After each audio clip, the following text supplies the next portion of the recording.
Halo teman-teman, balik lagi bareng aku Mama Smiley. Teman-teman terima kasih banyak udah klik video ini. Teman-teman aku baru aja selesai nonton film Midsommar, film yang super duper unik banget menurutku. Pernah nggak sih kalian nonton film horor yang keseluruhan scene-nya itu terjadi di siang hari, banyak bunga-bunga, penuh nyanyian damai, terus orangnya tuh ramah-ramah. Kok jadi kayak film romansa ya? Ya karena film ini sengaja dibuat pada saat Midsummer atau pertengahan musim panas. Dan Midsommar itu sama juga artinya dengan Midsummer. Kenapa film ini menjadi unik? Karena film ini nggak kayak kebanyakan film horor pada umumnya yang terjadi pada malam hari, banyak jump scare, bahkan banyak sosok-sosok yang mengerikan. Nah, film Midsommar ini bahkan ia mengambil sisi dari kebalikan film horor pada umumnya. Buat teman-teman yang udah nonton film Midsommar, teman-teman pasti tahu dong betapa mind blowing banget film ini. Jadi sepanjang nonton film itu aku selalu ngebatin, ini kok filmnya gini sih? Loh, adegannya kok gini?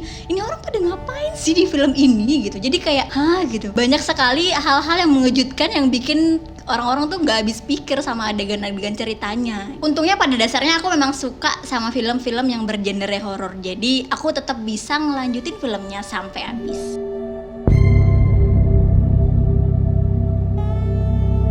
Tapi beneran deh teman-teman, film ini tuh bukan untuk orang-orang yang hatinya lemah. Karena gak sedikit juga orang yang kemudian nonton film ini dan banyak yang berhenti di tengah jalan dan gak mau lanjut nonton lagi. Bahkan di Indonesia pun banyak sekali dramanya ketika film ini akan ditayangkan di bioskop. Gak lulus sensor lah, apalah, ya ampun. Untungnya masih sempat tayang ya, walaupun sedikit telat. Oh ya teman-teman, film ini tidak direkomendasikan untuk anak-anak di bawah usia 21 tahun ya. Kok jadi panjang sih ngomongin Midsommar? Bukan. Aku bukan pengen mereview film ini, tapi aku justru sangat tergelitik sama salah satu scene di adegan film ini yang membuat aku untuk mencari tahu lebih lanjut dan membahasnya di video kali ini. Ceritanya ada sekelompok remaja yang sedang berlibur ke salah satu daerah pedalaman di Swedia pada pertengahan musim panas. Nama daerah tersebut adalah Harga. Para penduduk di Harga ini ternyata menganut sebuah sekte keagamaan tradisional Swedia dengan tradisi Nordik yang kental. Ketika kelompok remaja itu datang, mereka disambut sangat hangat oleh penduduk Harga. Bahkan proses penyambutannya ini sampai menggunakan musik dan nyanyian. Tapi kemudian mereka dikejutkan sama suatu upacara yang sangat aneh. Setelah ini aku akan menampilkan sedikit cuplikan video upacaranya. Jadi please teman-teman perhatikan dengan baik ya.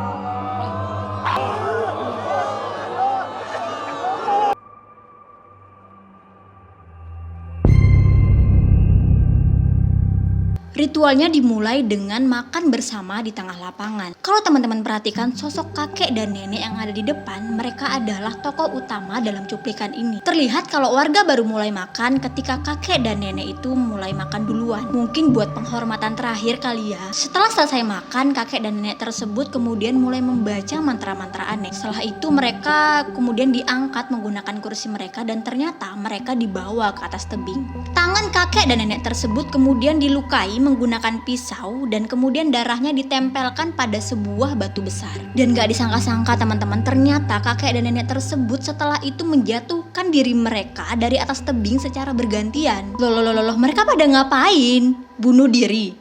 Itu kan banyak yang nonton, kok malah dibiarin sih? Gak ditolong apa? Pas nonton scene ini aku bener-bener emosional banget, nafasku langsung berat. Filmnya langsung aku pause dan aku gak lanjut nonton film lagi. Karena kebetulan waktu itu udah masuk jam kerja, jadi aku lanjutnya nanti di rumah. Bayangin deh teman-teman, tebing itu kan tinggi banget.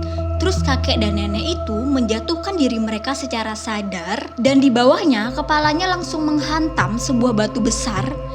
Dan Ya ampun, pecah dong kepalanya. Dan si kakek itu malah lebih kasihan lagi. Dari atas tebing kakinya menyentuh batu duluan, sehingga bukan kepalanya yang pecah, melainkan kakinya yang patah. Dan ketika warga mengetahui bahwa kakek ini ternyata belum mati, kakek ini kemudian dipukul kepalanya menggunakan gada. Dan daging kepalanya ini langsung berhamburan dong kemana-mana. Apa nggak jantungan orang-orang yang nonton di bawah situ?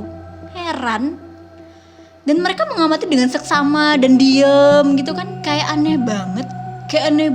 Salah, buang aja itu pedang. Bentar, jangan di close dulu videonya. Aku tahu mungkin beberapa dari kalian shock banget ketika melihat cuplikan video ini. Tapi di video kali ini aku akan menceritakan sejarah dan budaya dari ritual upacara tersebut. Dan menurutku budaya ini sangat menarik. Awalnya aku pikir film ini hanya sebuah karya fiksi belaka, tapi ternyata ritual tersebut didasarkan pada tradisi yang benar-benar ada, teman-teman. Diceritakan di film tersebut ada sebuah tradisi kuno bernama Ates Tupa atau yang biasa dikenal sebagai Senisida, di mana orang-orang yang sudah berusia lanjut dalam film ini berusia 72 tahun ke atas akan bunuh diri dengan cara melompat dari atas tebing. Mereka melakukannya secara sadar dan dengan senang hati. Katanya sih agar bisa mencapai nirwana. Nirwana ini adalah semacam tempat kebebasan, kesempurnaan, atau bisa juga disebut dengan surga. Mereka semua ini didoktrin untuk tidak takut mati karena mereka selalu percaya jika mereka mati sekarang, mereka akan hidup kembali melalui proses reinkarnasi. Jadi, Ates Tupa atau Senisida ini adalah sebuah tradisi untuk membunuh lansia yang dianggap sudah tidak produktif lagi dan hanya membebani masyarakat kuno kala itu. Tradisi Senisida di Eropa disinggung oleh seorang filsuf bernama Solinus pada abad ke-6. Ia menceritakan bahwa di wilayah Hiperborea Eropa Utara terdapat sebuah kejadian di mana matahari terus bersinar dan tak pernah tenggelam selama setengah tahun. Pada saat itu mungkin kondisinya sulit untuk mencari makanan dan bertahan hidup, sehingga penduduknya yang sudah tua ini kemudian melemparkan diri dari tebing tepi laut agar mereka mati. Wilayah utara yang disinggungnya di sini merupakan daerah Skandinavia, di mana tempat ini adalah tempat bangsa Viking hidup dan tradisi tersebut sebenarnya adalah tradisi Ates Tupa. Namun di wilayah Skandinavia, istilah Ates Tupa ini baru dikenal luas sejak abad ke-17. Keberadaan praktik Ates Tupa ini dibuktikan dengan banyaknya tebing di wilayah Nordik yang memiliki nama Ates Tupa. Kemungkinan di masa lalu tebing itu menjadi lokasi yang digunakan dalam tradisi bunuh diri tersebut. Tradisi Senisida merupakan hal yang cukup lumrah di berbagai kebudayaan dunia. Walaupun terlihat gak hormat kepada orang yang lebih tua dan seolah dianggap tidak tahu balas budi juga, tapi bagi beberapa masyarakat, ritual ini sangatlah penting untuk menjaga keberlangsungan hidup masyarakat kala itu. Apalagi di masa-masa sulit seperti kekeringan, kelaparan, musim dingin yang panjang. Makanan dan sumber daya alam harus diberikan terutama kepada yang masih muda dan anak-anak. Kaum lansia yang sudah tidak bisa berbuat apa-apa cuma dianggap beban aja. Dalam tradisi Ates Tupa, kaum lansia menyadari hal tersebut dan kemudian dengan rela hati menyerahkan nyawa mereka demi keberlangsungan hidup generasi penerus mereka. Pada baik-baik ya, cuma tapi kok ya kasihan. Tragisnya, tradisi membunuh orang tua seperti ini tidak cuma dikenal di Swedia, melainkan dikenal di berbagai belahan dunia. Namun, di kebudayaan lain, seringkali yang terjadi adalah pembunuhan kejam terhadap orang tua tersebut. Misalnya, suku Heruli di Jerman kuno. Mereka sengaja menusuk orang tua yang sudah sakit-sakitan hingga mati, kemudian mereka bakar di atas api unggun. Di India, suku Tamil Nadu pernah mempraktikkan talai kutal, yaitu mereka dengan sengaja membuat orang tua mereka sakit dengan cara meracuni atau membuat mereka demam hingga akhirnya orang tua tersebut mati dengan sendirinya. Suku Inuit Eskimo Amerika Utara rela meninggalkan para lansia di bongkahan es agar mereka mati kedinginan. Pulau Sardinia di Yunani juga memiliki sebuah tradisi kuno yang tak kalah mengerikan, teman-teman, yakni mengorbankan para pria lansia yang berusia 70 tahun ke atas sebagai persembahan kepada dewa Cronus. Namun salah satu praktik Senisida yang paling terkenal adalah Ubasute di Jepang, di mana kaum mudanya kerap kali meninggalkan orang tua mereka yang sudah lanjut usia ke tempat-tempat terpencil seperti hutan atau pegunungan agar orang tua mereka ini mati atau dimakan binatang buas. Betul-betul gak ada akhlak ya, udah kayak ngebuang kucing pakai kotak terus ditaruh di hutan gitu kan. Mending dibuang pasar ikan, mending dibuang ke tempat keramaian, ini dibuang ke hutan.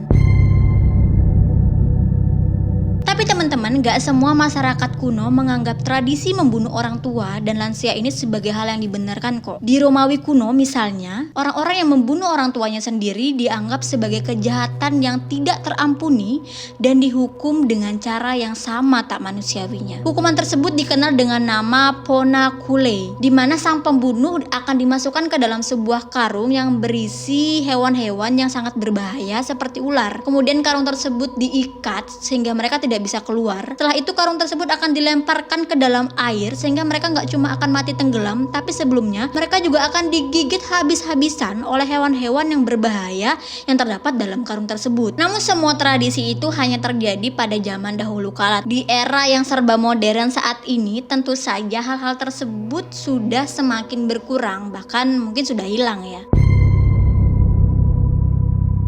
Tradisi ates tupa, senisida atau apapun itu tentu saja nggak bisa diterima dalam adat istiadat ketimuran seperti kita teman-teman. Dimana kita dituntut untuk selalu patuh dan berbakti kepada orang tua kita.